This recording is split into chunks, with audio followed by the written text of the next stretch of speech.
आइए गौमट सार कर्म कांड के अंतर्गत यहाँ पर योग होते हैं जिनसे ये जीव कर्म का निरंतर बंध करता है, प्रदेश बंध करता है, प्रकृति बंध करता है। ऐसे योगों की चर्चा यहाँ पर चल रही है। तो योग उत्कृष्ट भी होते हैं, योग जघन्य भी होते हैं और इसके बीच में योग मध्यम भी होते हैं।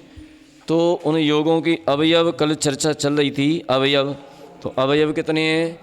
तो वर्ग, वर्गणा, स्पर्धक, गुणानी, नाना गुणानी, ये और नाना गुणानी के समूह को एक योग स्थान कहते हैं।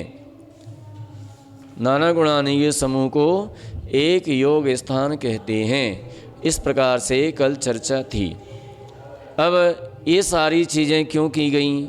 क्योंकि इसके माध्यम से हम ये जानकारी करते हैं, हमें ये पता चलता है कि योग में शक्ति कितनी है। क्योंकि जघन्य शक्ति वाले योग भी हैं, मध्यम शक्ति वाले भी हैं और उत्कृष्ट शक्ति वाले भी हैं। ठीक है, तो एक योग माने जघन्य योग है और जघन्य योग से उससे थोड़ा सा अधिक योग कितने उसमें वृद्धि होती है। तो ये सारी चर्चाएं यहाँ पर इसके माध्यम से की जाती हैं। कल कितनी गाथा हुई थी अपनी? 26 हो गई थी, है ना? 27 भी पढ़ाना थी या गाथा तो पढ़ा दी थी? गाथा पढ़ ली थी और गाथा पढ़ने के बाद इसका विशेषार्थ चल रहा था, है ना? यही तो था। हाँ, तो विशेषार्थ में अब यहाँ पर कहते हैं कि एक योग स्थान में सर्व स्पर्धक, सर्व वर्गणाओं की संख्या और प्रदेश गुणानी आयाम का प्रमाण सामान्य से जगत श्रेणी के संख्यात विभाग मात्र है। माने ये सभी चीज़ें क्या क्या? एक योग स्थान में सर्व स्पर्धक, एक योग स्थान में सर्व स्पर्धक कितने हैं? जगत श्रेणी के संख्यात विभाग। सर्व वर्गणाओं की संख्या, और वर्गणाओं की संख्या भी कितनी है? जगत श्रेणी के संख्यात विभाग। और प्रदेश गुणानी आयाम का प्रमाण, प्रदेश गुणानी आयाम का प्रमाण भी कितना है? जगत श्रेणी के असंख्यात विभाग मात्र है। अतः इन सभी का प्रमाण भी सामान्य से श्रेणी के संख्यात विभाग मात्र ही कहा है, किंतु वास्तव में वे परस्पर हीनादिक हैं। एक योग स्थान में अविभाग प्रतिच्छेद असंख्या लोक प्रमाण होते हैं। अब जो है देखो, ये क्या है ना कि प्रदेश गुणहानि आयाम, प्रदेश गुणानी आयाम माने एक गुणानी आयाम में कितने द्रव्य आ जाता है, कितना द्रव्य आता है। ठीक है, तो एक गुणानी आयाम कितने द्रव्य की हानि होती है, कितना द्रव्य माने इसमें एक गुणानी आयाम में होता है, तो ये गुणानी आयाम कहलाता है, एक गुणानी का। फिर इन गुणानी के समूह को नाना गुणानी कहते हैं। ठीक है, तो अब यहाँ पर एक गुणानी में जो स्पर्धा का प्रमाण है उसको एक स्थानगत नाना गुणानी के प्रमाण से गुणा करने पर जो लब्ध आया उतने प्रमाण एक योग स्थान में स्पर्धक होते हैं। अब एक योग स्थान में स्पर्धक कितने होते हैं तो ये जानना है अपन को। एक योग स्थान में कितने स्पर्धक होंगे? तो देखो सीधे सीधे क्या लिख रहे हैं यहाँ पर कि एक गुणानी में जो स्पर्धक का प्रमाण है उसको, एक गुणानी में जितने स्पर्धक हैं उसको एक स्थानगत नाना गुणानी के प्रमाण से गुणा करने पर, ठीक है, नाना गुणानी के प्रमाण से गुणा करने पर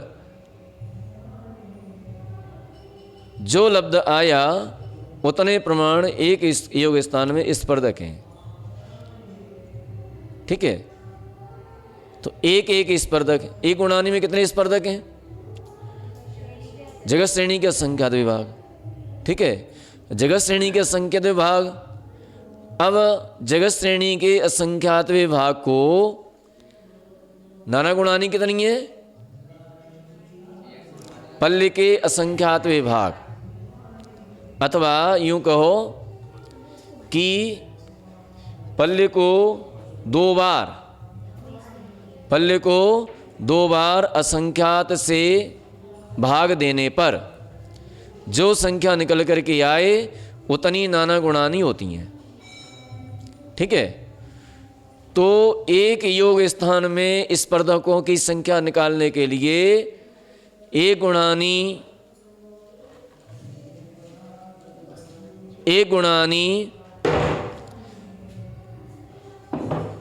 गुणानी में जितने स्पर्धक हैं उसको नाना गुणानी से गुणा करने पर एक योग स्थान में स्पर्धकों की संख्या आ जाएगी। जैसे कि अपन ये मान लें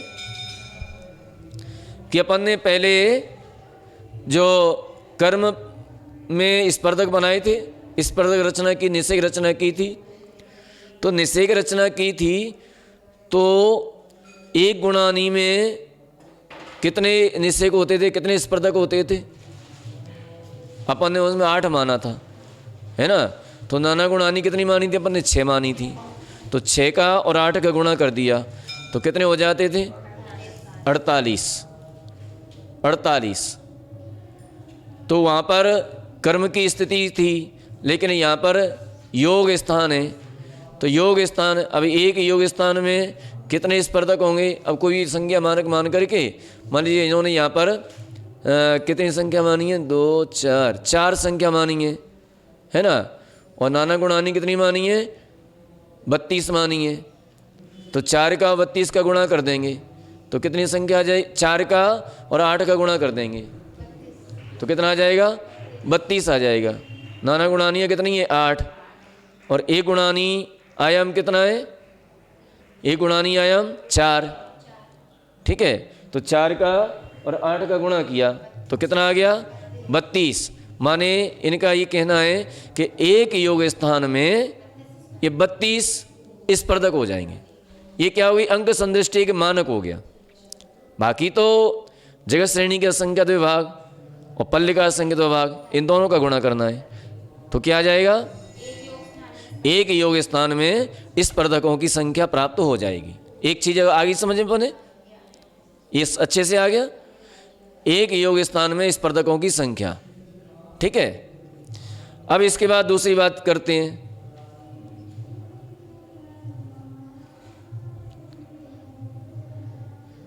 एक स्पर्धक गत बरगणाओं को एक योग स्थान में पाए जाने वाले स्पर्धक के प्रमाण से गुणा करने से जो लब्ध आया उतने प्रमाण एक योग स्थान में बरगणाएं होती हैं। अब बरगणाएं कितनी होती हैं? है ना, बरगणाएं कितनी होती हैं? तो यहां पर बरगणाओं का प्रमाण लाने के लिए अपन क्या करेंगे कि यहां क्या कह रहे हैं कि एक योग स्थान में स्पर्धक, एक स्पर्धक में बरगणाओं को एक योग स्थान में पाए जाने वाले स्पर्धकों के प्रमाण से गुणा करने से जो लब्ध आए उतना प्रमाण किसका है? एक योग स्थान में बरगणाओं का। तो सबसे पहले अपन ये देखते हैं, देखो कि सबसे पहले क्या लिया अपन ने? एक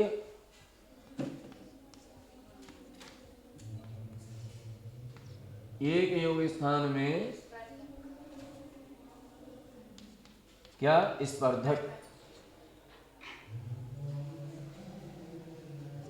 स्पर्धक बराबर कितनी है?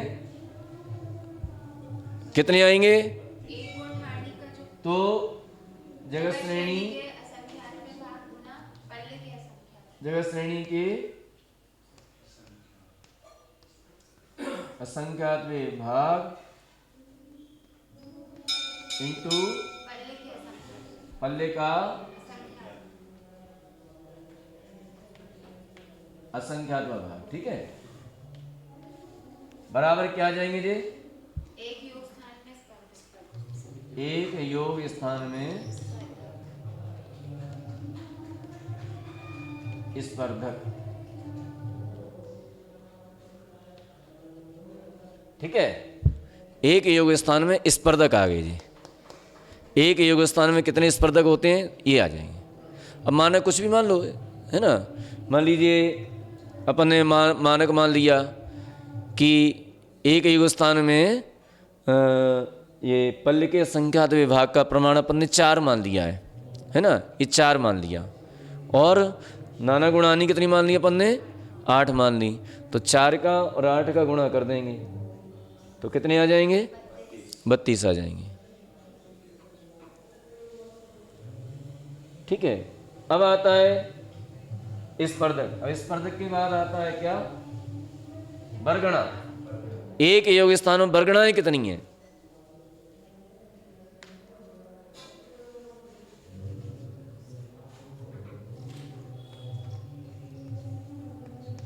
वर्गणा, वर्गणा किसे कहते हैं? वर्ग के समूह को वर्गणा कहते हैं। ठीक है, वर्ग के समूह को वर्गणा कहते हैं। तो एक स्पर्धक में एक योग स्थान में वर्गणाएं कितनी हैं? तो वर्गणाएं अब ले लो, देखो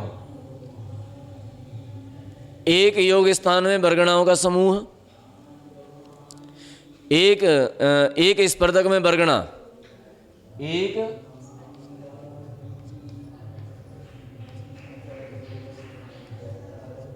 स्पर्धक में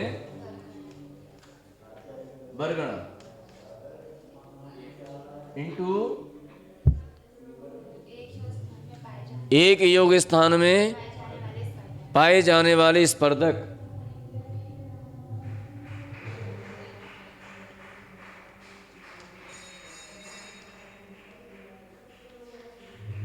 स्थान में स्पर्धक। ठीक है, एक योग स्थान में स्पर्धक बराबर क्या आ जाएगा?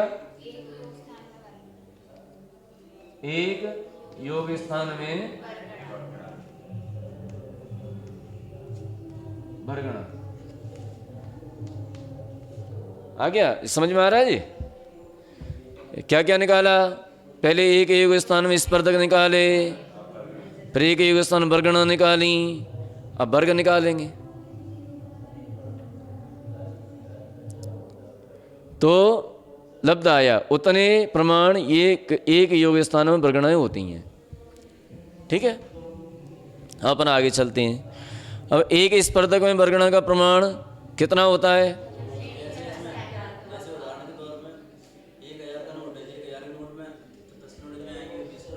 हाँ हाँ।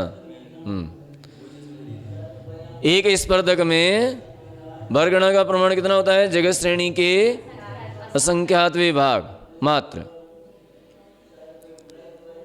ठीक है, उसको एक गुणानीगत स्पर्धक के प्रमाण से गुणा करने पर जो लब्ध आवे उतने प्रमाण एक गुणानी संबंधी वर्गणाएं हैं। ये सब वही विषय आ रहा है यहाँ। एक गुणानी संबंधी वर्गणाएं, तो अब एक गुणानी संबंधी वर्गणाएं निकाली कि एक गुणानी में कितनी वर्गणाएं आएंगी? तो एक गुणानी में वर्गणाएं आएंगी तो एक स्पर्धक में वर्गणा का प्रमाण जगत श्रेणी का संगत भाग मात्र है, उसको एक गुणानीगत स्पर्धकों के प्रमाण से गुणा करने पर, जैसे एक गुणानी कितनी है अपनी? एक गुणानी में कितने हैं? एक गुणानी का आयाम कितना माना है अपन ने? 4। ठीक है, एक गुणानी का आयाम कितना माना है? 4 माना है।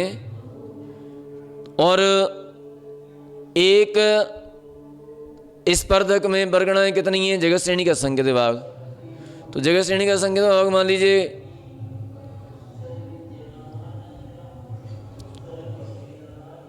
मान लेते अपन 22 मान लेते हैं। 22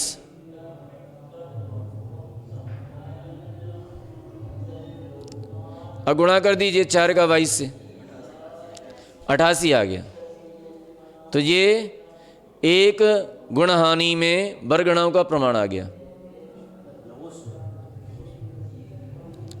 ठीक है, जे एक गुणानी में क्या आ गया जी? वर्गणाओं का प्रमाण। देखिए ये विषय एक ऐसा है अपना कि अगर एक बार दिमाग में बैठ गया तो जिंदगी भर भूलेंगे नहीं, और नहीं बैठा तो कितने भी बार पढ़ते रहना समझ में नहीं आएगा। क्योंकि ये थोड़ा सा टेढ़ा विषय है ना, वर्ग निकालना, वर्गणा निकालना। तो माने हमारे आचार्यों ने एक एक चीज़ निकाल के दे दी जी। उनका वो समझो कि माने कितना उन्होंने दिमाग लगाया होगा और लगा के अरिहंत भगवान की वाणी को इस तरह से एक सरल भाषा में हमें दी है। तो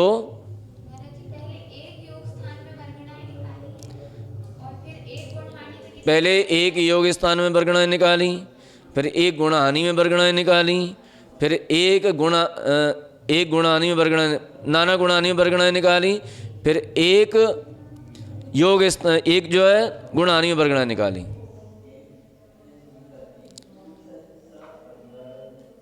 इस तरह से ये वर्गणाएँ। यहाँ पर गुणकार का प्रमाण जगत श्रेणी के भाग हार प्रमाण से असंख्यात गुणाहीन है। यहाँ पर गुणकार का प्रमाण, जो गुणकार का प्रमाण है वो जगत श्रेणी के भागार प्रमाण से असंख्यात गुणाहीन है, अन्यथा श्रेणी के असंख्यात विभाग की सिद्धि नहीं हो सकती। सो उक्त प्रमाण ही गुणानी आयाम कहलाता है। तथा इन सभी को सामान्य से जगत श्रेणी का असंख्यात विभाग कहते हैं। और ये जो सामान्य, इनको सामान्य से क्या कह देते हैं? जगत श्रेणी का असंख्यात विभाग। ठीक है।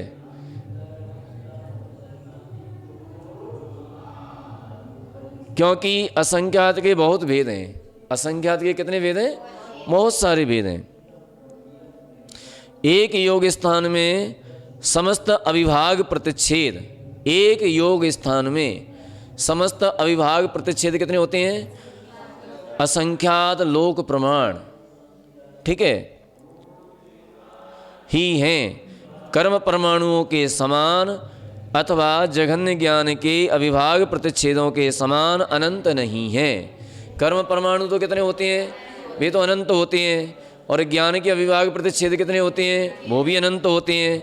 लेकिन यहाँ पर अनंत नहीं है, यहाँ पर कितने हैं? असंख्यात लोक प्रमाण, ऐसा समझना चाहिए। ठीक है। तथैव एक स्थान में नाना गुणानी, अब एक स्थान में नाना गुणानी माने एक योग स्थान में, स्थान का मतलब या एक योग स्थान, तो एक स्थान में नाना गुणानी कितनी है? तो पल्य को 2 बार असंख्यात का भाग देने पर जो प्रमाण निकल करके आवे उतनी नाना गुणानी, वो हमने अभी बताया था। ठीक है। पल्ले को कितनी बार करना? 2 बार असंख्यात से भाग देने पर जितनी संख्या निकल करके आए उतनी नाना गुणानी है। ठीक है। अब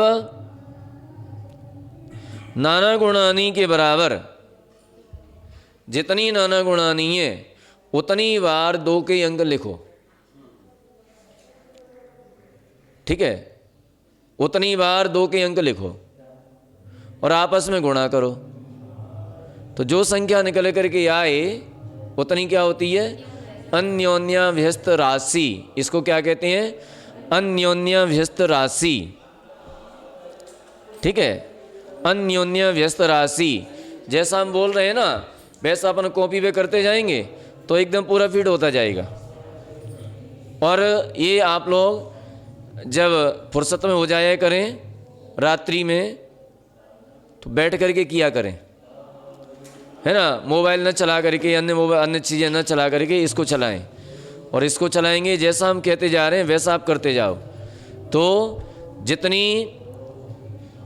जितनी नाना गुणानी का प्रमाण है उतने बार 2 के अंक लिख करके आपस में गुणा कर देंगे तो ये क्या आ जाएगी? अन्योन्य व्यस्त राशि। जैसे मान लीजिए नाना गुणानी 8 हैं तो 2 × 2 × 2 × 2 ऐसे कितनी बार लिखेंगे? 8 बार लिखेंगे। तो 8 बार लिखेंगे तो वो जो है नाना गुणानी निकल करके आ जाएंगी। ठीक है।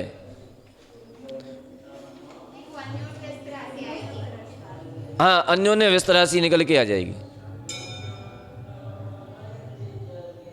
अब 8 बार लिखेंगे तो ज़्यादा हो जाएगी। नाना गुणानी अपने पहले 6 मानी थी। कितनी मानी थी? 6, तो 6 बार लिखेंगे तो कितनी 64 आ जाएगी। लेकिन यहाँ पर और भी कम आएगी। यहाँ पर अभी अंक संदृष्टि पर मानते हैं कुछ, फिर बताते हैं। तो अभी तो इतना समझो अर्थ संदृष्टि से कि जितनी नाना गुणानी है उतनी बार 2 के अंक लिख करके आपस में गुणा कर देंगे तो ये अन्योन्य व्यस्त राशि निकल करके आ जाती है। इसका प्रमाण एक बार असंख्या से भाजित पल्ल के बराबर है। इसका प्रमाण कितना है? इसका प्रमाण एक बार असंख्यात से भाजित पल्ल के बराबर है। माने पल्ल के असंख्यत भाग है इसका प्रमाण भी, अन्योन्य व्यस्त राशि का प्रमाण। हाँ, एक बार भाग देने पर जो संख्या निकल करके आए। ठीक है।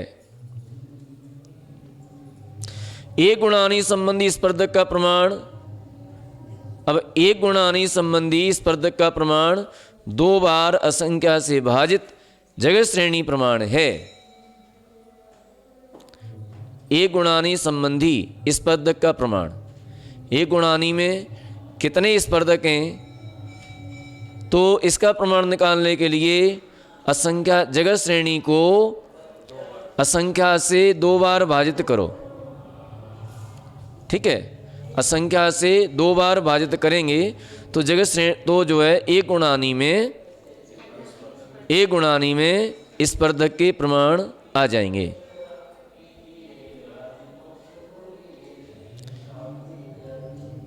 ठीक है।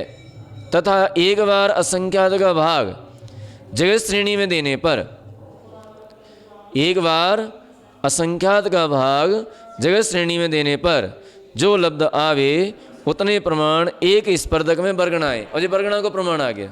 तो कितने मने सरल निकाल रहे हैं। अब जो है जैसा इसमें है वैसा करते जाओ, जैसा इसमें लिखा है वैसा करते जाओ। तो पहले इन्होंने जगत श्रेणी में स्पर्धकों का प्रमाण निकाल दिया। कैसे निकाला? तो जगत श्रेणी में 2 बार असंख्यात का भाग दिया।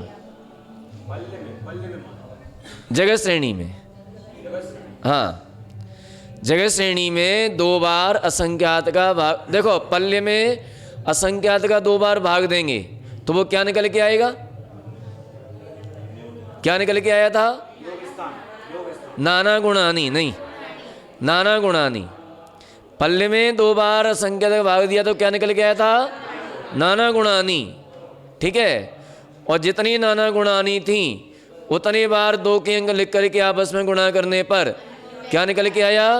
अन्योन्य व्यस्त राशि। और अन्योन्य व्यस्त राशि निकल करके ये राशि कितनी थी?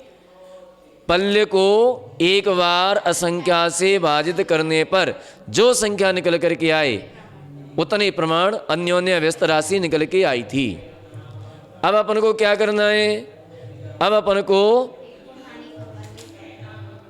एक गुणानी संबंधी स्पर्धक का प्रमाण, एक गुणानी में स्पर्धक का प्रमाण निकालना है कि एक गुणानी में कितने स्पर्धक हैं।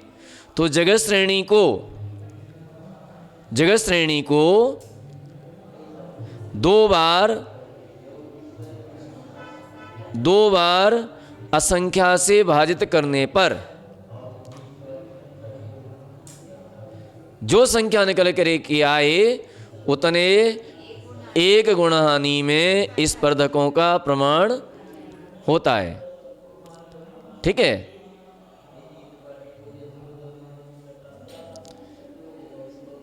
अब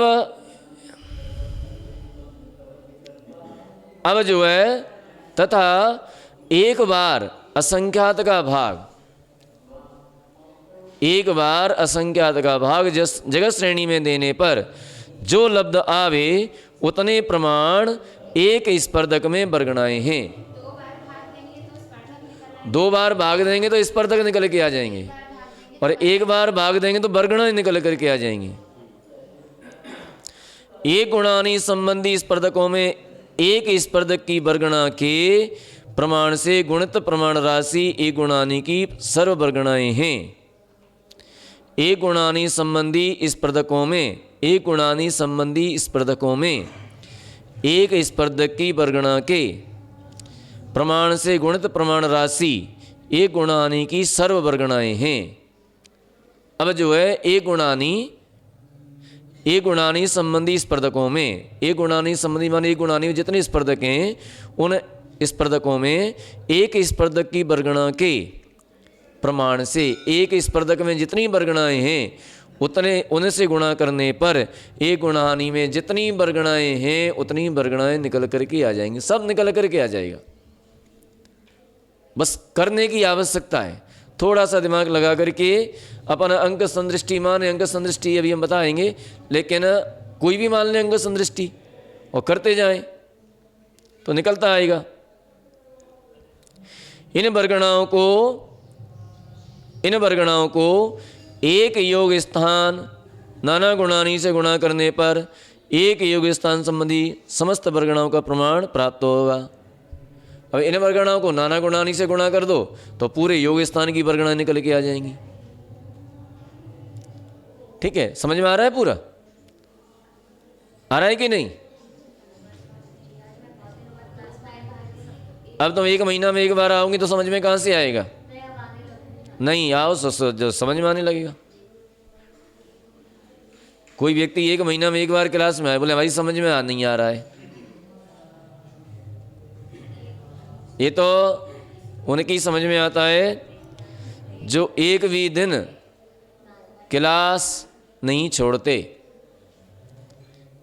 ठीक है, अब देखो आप लोगों के माने भले ही अपनी समझ में भले ही 10-20% आ रहा है, लेकिन आ तो रहा है। और ऐसा नहीं है, हमें मालूम है कि यदि आप इसको एक बार और कर लें अपने हाथ से, पेन कॉपी लेकर के एक बार टाइम निकाल कर अपने हाथ से कर लें, जैसा हमने बोला है उसको आप सुनते जाइए और करते जाइए, पुस्तक में देखते जाइए, हमारी गारंटी एकदम दिमाग में बैठ जाएगा,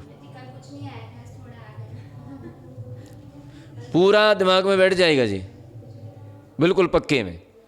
लेकिन थोड़ी मेहनत करें, देखो कुछ करना पड़ेगा, कुछ पाने के लिए कुछ खोना भी पड़ता है।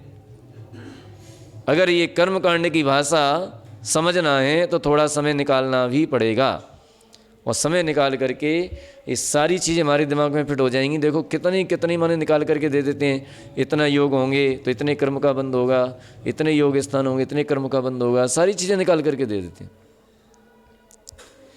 तो अब जो है तो वर्गणा निकल आई, पूरे योग स्थान की वर्गणा निकल के आ गई, है ना।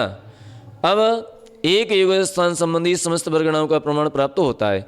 इस प्रकार इन नाना गुणानियों को आदि लेकर क्रम से असंख्यात गुणा जानना। इन नाना गुणानियों को आदि लेकर के असंख्यात गुणा जानना। तो अब जो है, अब कहते हैं, अब गाथा आती है 28 नंबर गाथा। ये विषय एक बार आप कर लेंगे तो ये समझ में आ जाएगा। अब 28 नंबर गाथा आती है। सब्बे जीव पदे से दिवड्ड गुण हानि भाज दे पणमा, दिवड्ड गुण हानि भाज दे पणमा, ओवरिम उत्तरहीनम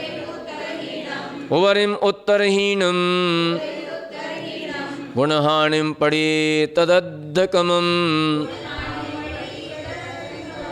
गुणहानि पड़ित तदद्धकमम। अब यहाँ पर कहते हैं कि जीव के सर्व प्रदेश लोक प्रमाण हैं। जीव के सर्व प्रदेश कितने हैं? लोक प्रमाण हैं। जीव कितने प्रदेशी है? असंख्यात प्रदेशी। लोक में कितने प्रदेश हैं? असंख्यात प्रदेश। छोटे से छोटा जीव हो वो भी असंख्यात प्रदेशों पर ही ठहरता है, एक प्रदेश पर कभी भी नहीं ठहरता। ठीक है। और बड़े से बड़ा हो तो भी असंख्यात प्रदेश पर ठहरता है। समुद्रघात करते हैं केवली भगवान तो उनके पूरे आत्मा के प्रदेश पूरे लोक में फैल जाते हैं। तो उस समय भी वो कैसे असंख्यात प्रदेशी। और एक निगोदिया लब्ध पर्याप्त जीव बिल्कुल छोटे से स्थान में एक अंगुल के असंख्यात भाग में तो भी कैसा है? असंख्यात प्रदेशी, क्योंकि असंख्यात के असंख्यात असंख्यात भेद हैं। ठीक है, तो यहाँ पर क्या कह रहे हैं कि जीव के सर्व प्रदेश लोक प्रमाण हैं, उनमें 1.5 गुणानी आयाम का भाग देने पर, 1.5 गुणानी आयाम का भाग देने पर, कितना भाग देने पर? 1.5 गुणानी। 1.5 गुणानी क्या कहलाती है? 1 गुणानी और आधा, तो ये कितना हो गया? 1.5। जैसे गुणानी का आयाम मान लीजिए 8 है, तो 8 और 4 12, तो ये 1.5 गुणानी होगी। अब यहाँ पर गुणानी 4 मानी इन्होंने, गुणानी आयाम, तो उसमें गुणानी आयाम का भाग देने पर जो संख्या आवे वह प्रथम गुणानी के प्रथम स्पर्धक की प्रथम वर्गणा होती है। ठीक है, उसमें भाग देने पर 1.5 गुणानी आयाम का भाग देने पर किसमें? सर्व वर्गों में, सर्व वर्ग में जो जीव के प्रदेश है ना, एक एक प्रदेश को इन्होंने एक एक वर्ग माना। तो वर्ग कितने हैं? वर्ग किसे कहते हैं? वर्ग किसे कहते हैं? अविभागी प्रतिच्छेदों के समूह को वर्ग कहते हैं। एक एक वर्ग में असंख्यात लोक प्रमाण अविभागी प्रतिच्छेद पाए जाते हैं। तो अविभागी प्रतिच्छेदों के समूह को क्या कहते हैं? वर्ग कहते हैं। और वर्ग के समूह को वर्गणा। एक एक वर्गणा में कितने वर्ग पाए जाते हैं? कितने? जगत श्रेणी का असंख्य विभाग। और एक एक स्पर्धक में वर्गणा है, वो भी जगत श्रेणी का असंख्य विभाग। ठीक है, तो 1.5 गुणानी आयाम का भाग देने पर जो संख्या आवे वह है, माने संपूर्ण द्रव्य में जितना द्रव्य है, तो संपूर्ण द्रव्य कितना है? संपूर्ण वर्ग कितने हैं? असंख्यात। असंख्यात लोक प्रमाण नहीं, असंख्यात। कितने? लोक प्रमाण, अथवा एक जीव के प्रदेश के प्रमाण। एक एक जीव के प्रदेश में एक एक वर्ग पाया जाता है, एक एक वर्ग है। तो इन वर्गों के सारे वर्गों का समूह मिलकर के एक योग स्थान हो जाता है। अब उसमें वर्गणा, फिर स्पर्धक, फिर गुणानी, फिर नाना गुण, सब इसी में होता रहता है। ठीक है, संपूर्ण जीव के प्रदेश और एक एक प्रदेश में एक एक वर्ग, एक एक वर्ग में असंख्या लोक प्रमाण अविभागी प्रतिच्छेद। ठीक है, तो उन वर्गों में ही नाना गुणानी, गुणानी, ये सब उसी में पाई जाते हैं, स्पर्धक। अब उनमें विभाग करते हैं, तो विभाग करते हैं तो किस तरह से विभाग करते हैं अब देखते हैं।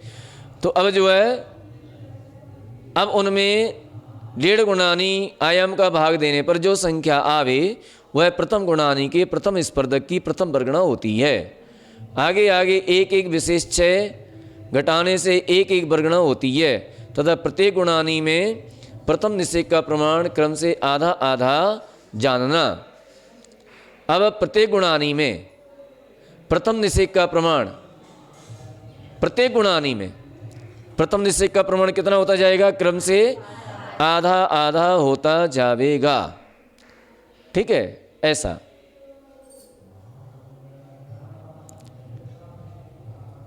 उतना विशेष चय का प्रमाण समझना। अब विशेषार्थ निषेक संबंधी संदृष्टि इस प्रकार है। ये जो है संदृष्टि दी जा रही है, दबला पुस्तक नंबर 10 और पृष्ठ नंबर 56 यहाँ से ली गई है। ये संदृष्टि है अपनी, है ना, सभी की पुस्तकों में दी है ये संदृष्टि, इसको देख लीजिए। अब इस संदृष्टि में क्या कह रहे हैं कि संदृष्टि में गुण आने का प्रमाण अध्वान कितना है? 4। अध्वान माने आयाम, गिनो कितना है? 1 2 3 4, 4 ही तो है, नीचे तो टोटल लगा हुआ है। और योग स्थान का अध्वान कितना है? 32। ये सारे योग स्थान के लीजिए, 1 2 3 4 5 6 7 8, तो कितना हो जाएगा अध्वान? एक योग स्थान का 32। और नाना गुणानी सलाखाएं कितनी है? 8। नाना गुणानी सलाखाएं 8। अब इसमें यव मध्य से नीचे की 3 और ऊपर की 5। ठीक ठीक है, यव मध्य के नीचे की 3 और ऊपर की 5, नीचे व ऊपर की अन्योन्य विस्तार राशि का प्रमाण 8 और 32। गाथार्थ का स्पष्टीकरण गाथा इसमें करेंगे। ये 229 के विशेषार्थ में सर्वजीव प्रदेशों का 3100 के दृष्टांत से बताया है। अब यहाँ पर करेंगे तो यहाँ पर जो है 1422 ये सर्वद्रव्य इन्होंने माना था, 1422। तो ये टोटल अपन जोड़ देंगे तो 1422 इसका प्रमाण हो जाएगा। 208, 104, 52, ये 1422 हो जाएगा। तो यव मध्य होता है एक, यव होता है एक अनाज का नाम है, एक अनाज होता है। जैसे गेहूं होता है ना, तो गेहूं के साथ में एक अनाज होता है, जौ जैसे बोलते हैं अपनी भाषा में, उसको यव भी बोलते हैं, यव। तो यव जो बीच में मोटा होता है और दोनों किनारे पर पतला होता है, तो उसका ये मतलब रहता है कि जो यव तो जे योग स्थान होते हैं तो बीच में मध्यम योग स्थान होते हैं। तो जो मध्यम योग स्थान होते हैं उसमें जीवों की संख्या अधिक होती है और जघन्य में कम होती है, उत्कृष्ट योग स्थान में कम होती है, बीच में अधिक होती है। तो ये एक यव मध्य की रचना बनती है। तो ये अपन बनाएंगे आगे। अब एक गाथा पढ़ लिया अपन, फिर उसके बाद इसका पूरा स्पष्टीकरण जो बहुत बड़ा है, लंबा चौड़ा है इसका विशेषार्थ, लेकिन अपन समझ लेंगे इसको, कोई दिक्कत नहीं है। ठीक है। फड्डय संखाई गुणम, फड्डय संखाई गुणम, जहन्न भग्गम तो तत्थ तत्थादि, जहन्न भग्गम तो तत्थ तत्थादि, विद्यादिभग्नाणं, विद्यादिभग्नाणं, भग्ग अविभाग अहीयकमा, भग्ग अविभाग अहीयकमा। अब यहाँ पर जो है कहते हैं कि जघन्य वर्ग को स्पर्धक की संख्या से गुणा करने पर, इस जघन्य वर्ग को, जो सबसे जघन्य वर्ग है माने जिसमें सबसे कम शक्ति है, ऐसे वर्ग को स्पर्धक की संख्या से गुणा करने पर उस स्पर्धक की प्रथम वर्गणा के एक वर्ग का प्रमाण प्राप्त होता है। ठीक है। जघन्य वर्ग को स्पर्धक की संख्या से गुणा करने पर, स्पर्धक की संख्या से गुणा करने पर क्या होता है प्राप्त? उस स्पर्धक की प्रथम वर्गणा के एक वर्ग का प्रमाण प्राप्त होता है। प्रथम वर्गणा के एक वर्ग का प्रमाण प्राप्त होता है। द्वितीयादि वर्गणा के वर्ग में क्रमशः एक एक अविभाग प्रतिच्छेद बढ़ता जाता है। अब इनका ये कहना है यहाँ पर कि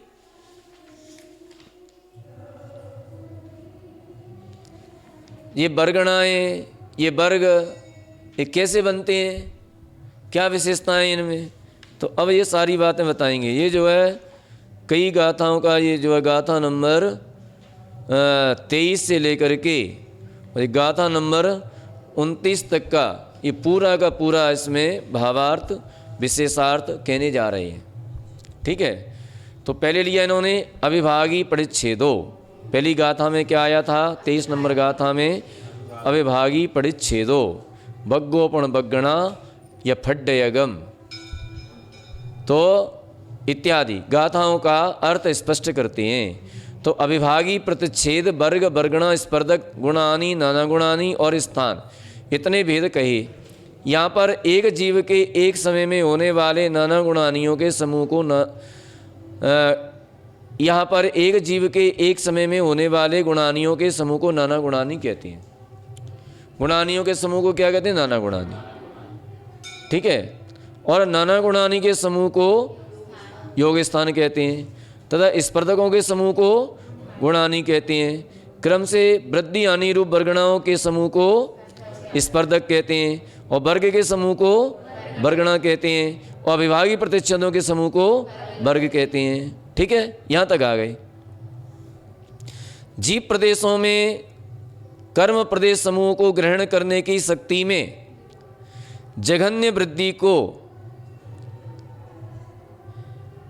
वृद्धि अविभाग प्रतिच्छेद कहलाता है। जो जघन्य वृद्धि होती है वह क्या कहलाता है? अविभाग प्रतिच्छेद। ठीक है, यहाँ पर क्या कह रहे हैं कि क्रम से वृद्धि अनुरूप समूह को स्पर्धक कहते हैं। कर्म प्रदेश को ग्रहण करने की शक्ति में जो वर्तमान में कर्म प्रदेशों को ग्रहण कर रहा है उससे अधिक शक्ति बढ़ाने में जो सबसे जघन्य वृद्धि होती है उसे क्या कहते हैं? अविभागी प्रतिच्छेद। जघन्य वृद्धि अविभागी प्रतिच्छेद कहलाता है। यहाँ योग का अधिकार है, अतः योग रूप शक्ति की जघन्य वृद्धि को ग्रहण किया गया है। योग रूप जघन्य शक्ति। ठीक है, तो जीव के प्रदेश कितने हैं? लोक प्रमाण है। उनको एक स्थान करके अब उनको एक स्थान मान ले अपन। उनको क्या मान ले अपन? एक योग स्थान मान लें, क्योंकि जीव के जो प्रदेश हैं उन प्रदेशों में सभी में हलन चलन होता है और सभी से वह कर्मों को ग्रहण करता है, एक साथ करता है। तो उनको अपन ने एक योग स्थान मान लिया। तो एक योग स्थान मान करके इन सब प्रदेशों में से जिस प्रदेशों में योगों की जघन्य शक्ति पाई जाती है, जितने प्रदेश हैं उन प्रदेशों में सबसे जघन्य शक्ति वाला प्रदेश ले लो, जिसमें सबसे जघन्य शक्ति पाई जाती है। उस प्रदेश को अलग रखकर उसको अपन अलग रख लो एक स्थान पर। ठीक है, और प्रदेश अब उसमें जितनी योग शक्ति हो उसको अपनी बुद्धि से अलग अलग करो, उसके छेद करो। ठीक है, अलग अलग करो। तो अलग अलग करके अब एक योग स्थान, एक जो है अविभाग प्रतिच्छेद, एक वर्ग में कितने अविभाग प्रतिच्छेद हैं? असंख्या लोक प्रमाण। ठीक है ना, तो असंख्या लोक प्रमाण को अलग अलग करो। अब अलग अलग करके इसके बाद जितने उसके अपन ने भाग किए अलग अलग करके रख दिया। अब दूसरा योग ले लो, वर्ग, दूसरा वर्ग। तो उसमें जितने पहले वाले वर्ग में अविभागी प्रतिच्छेद थे उससे एक ज़्यादा अगले वाले में है, तो शक्ति अंश उसमें ज़्यादा हो गया, एक अधिक हो गया। ठीक है, शक्ति अंश।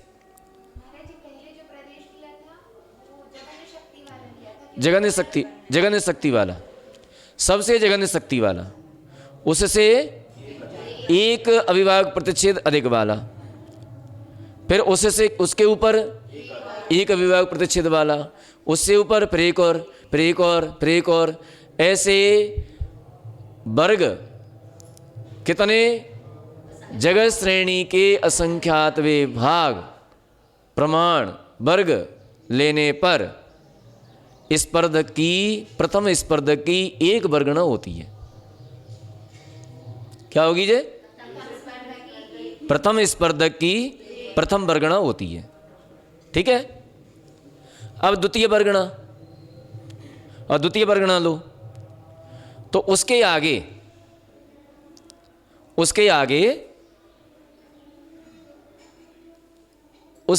जो है द्वितीय वर्गणा का प्रथम स्पर्धक, उसकी प्रथम वर्गणा, फिर एक एक एक एक ऐसी बढ़ाते बढ़ाते तो जगत श्रेणी के असंख्य भाग वो हो जाएं, फिर वही जो है प्रथम स्पर्धक की द्वितीय वर्गणा। ठीक है, फिर उसके ऊपर तृतीय वर्गणा, फिर उसके ऊपर चतुर्थ वर्गणा, ऐसे वर्गणा करते करते कितनी वर्गणा हो जाए? असंख्यात लोक नहीं, असंख्यात लोग नहीं, जगत श्रेणी के असंख्यात विभाग। कितनी वर्गणा हो जाएंगी? जगत श्रेणी के असंख्यात विभाग। लेकिन एक बात और ध्यान रखना है इसमें कि अविभाग प्रतिच्छेदों की संख्या तो बढ़ रही है एक एक, लेकिन प्रत्येक वर्ग में अविभागी प्रतिच्छेदों की संख्या बढ़ रही है, लेकिन प्रत्येक वर्गणा में एक एक वर्ग चयहीन प्रमाण है। चयहीन प्रमाण, इसको पढ़ना आप फुर्सत में, अब इसको पढ़ नहीं रहे हम, जो है समय हो रहा है अपना। तो प्रत्येक वर्गणा में वर्ग कम कम होते गए। पहली वर्गणा में जितने वर्ग हैं उनसे दूसरी वर्गणा में चयहीन प्रमाण वर्ग कम हो जाएंगे। जैसे एक एक वर्ग कम हो गया, ठीक है। और अविभागी प्रतिच्छेद बढ़ते हुए हैं, एक एक शक्ति अंश बढ़ता हुआ है और वर्ग कम होते हुए हैं। तो इसी प्रकार से प्रथम स्पर्धक में ये प्रथम स्पर्धक संपन्न होता है।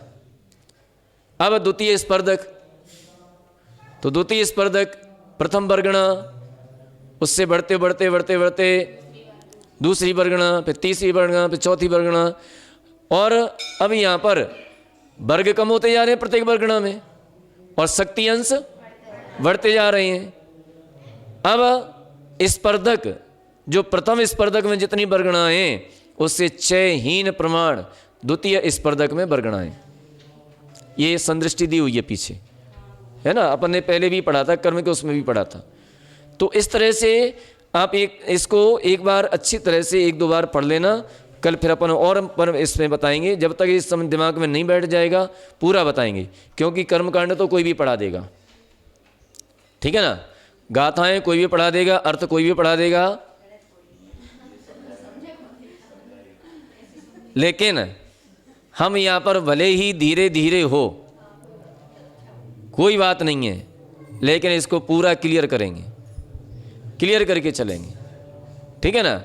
ये अपना क्लियरिटी करने के लिए इतना है, नहीं तो हम गाथा पलटते हैं, इसको पलट छोड़ देते, इसको हमें ये समझ में नहीं आ रहा है, लेकिन समझो, ठीक है। इसलिए हमारे विषय जो रहते हैं ना वो टिपिकल विषय रहते हैं, जिन्होंने किसी का नाम नहीं सुना, भले ही 4 लोग बैठते हैं हमारे यहाँ, कोई बात नहीं है, लेकिन विषय अपना एकदम क्लियर करके अपन चलते हैं, ठीक है। तो अपन कल फिर इसको समझ लेंगे, और कल इसके बाद ये बहुत बड़ा मैटर है जी, 2 पेज का है। इसके बाद अपनी अंक संदृष्टि से समझेंगे, अंक संदृष्टि के बाद फिर अपन आगे और बढ़ेंगे, तब फिर अपनी आएगी यव मध्य रचना। ये हमने यव मध्य रचना बताई थी ना, ये बहुत आगे है अभी, ये पेज नंबर 203 पे आएगी, 203 पे आएगी यव मध्य रचना, ठीक है। आज इतना ही, कल अपन फिर देखें, है ना। बोले महावीर भगवान की, जावाणी के ज्ञान से सूझे लोकालोक, सो वाणी मस्तक चढ़ो सदा देत हूँ धोख। हे जनवाणी भारती तोय जपो दिन रेन, जो तेरो शरणा गहे ते पावे सुख चैन। देव भजो अरिहंत को गुरु सेवा निर्ग्रंथ, दया धर्म पालो सदा यही मोक्ष का पंथ। 9 बार नमोकार मंत्र पढ़िए। और एक सबसे बड़ी विशेषता ये है कि ये सब दबलाजी पुस्तक नंबर 10 का विषय है, ठीक है। और उसको पढ़ना और अकेले समझना ये बहुत बड़ी बात है। कोई समझाने वाला हो तो कोई बात नहीं है, लेकिन अकेले पढ़ना, उसको समझना, ये बड़ी बात होती है। तो पढ़ा समझा, ऐसा भी नहीं है कुछ सारा विषय समझ में आ गया, कुछ रह भी गया है। हाँ हाँ भाई, गुरुओं का आशीर्वाद है, आचार्य जी का आशीर्वाद है, आचार्य जी के आशीर्वाद से, है ना। एक पंडित जी आते थे हमारे पास, लेकिन पंडित जी कितने समय के लिए आते थे, थोड़े आते थे। हालांकि लगन हमारी वहीं से लगी पढ़ने की।